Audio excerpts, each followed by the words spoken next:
আজকের রেসিপি ফুলকপির রোস্ট। তো তার জন্য প্রথমে একটি পাত্রে জল গরম করতে বসিয়ে দাও। জল গরম হয়ে গেলে কেটে রাখা ফুলকপিগুলোকে সিদ্ধ করতে দিয়ে দাও। ফুলকপিগুলো সিদ্ধ হতে হতে আমরা একটি মিশ্রণ তৈরি করে নেব।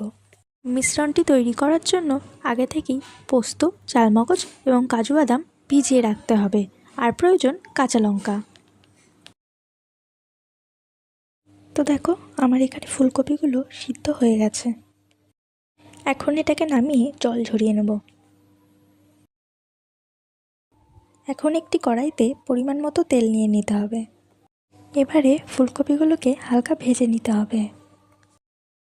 দেখো, এখানে ফুলকপিগুলো ভাজা হয়ে গেছে। এখন ফুলকপিগুলোকে তুলে নিতে হবে, আর ওই তেলেই কিছুটা গোটা জিরে দিয়ে দিতে হবে। আর দিতে হবে শুকনো লঙ্কা, এলাচ আর দারচিনি। এখন এতে তৈরি করে রাখা মিশ্রণটি দিয়ে দিতে হবে। এখন এটি বেশ কিছুক্ষণ কড়াই নেড়ে স্বাদ মতো নুন, চিনি দিয়ে দিতে হবে। এখন দিয়ে দিতে হবে টক দই, যেটা আমি আগে থেকেই ফাটিয়ে রেখেছিলাম।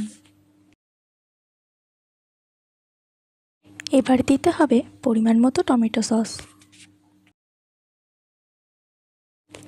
এবার এটি বেশ কিছুক্ষণ ফুটিয়ে নেব।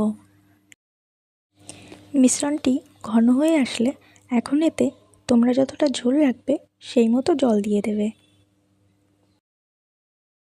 এবার এতে আস্তে আস্তে ফুলকপিগুলো দিয়ে দেব।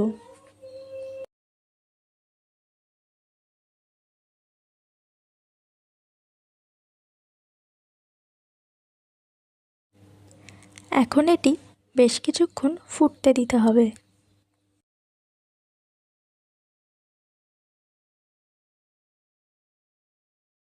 নামানোর আগে উপর থেকে কিছু কিশমিশ ছড়িয়ে দিতে পারো।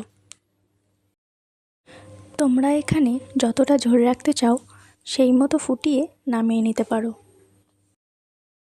গার্নিশিংয়ের জন্য আমি এখানে ধনেপাতা ব্যবহার করেছি।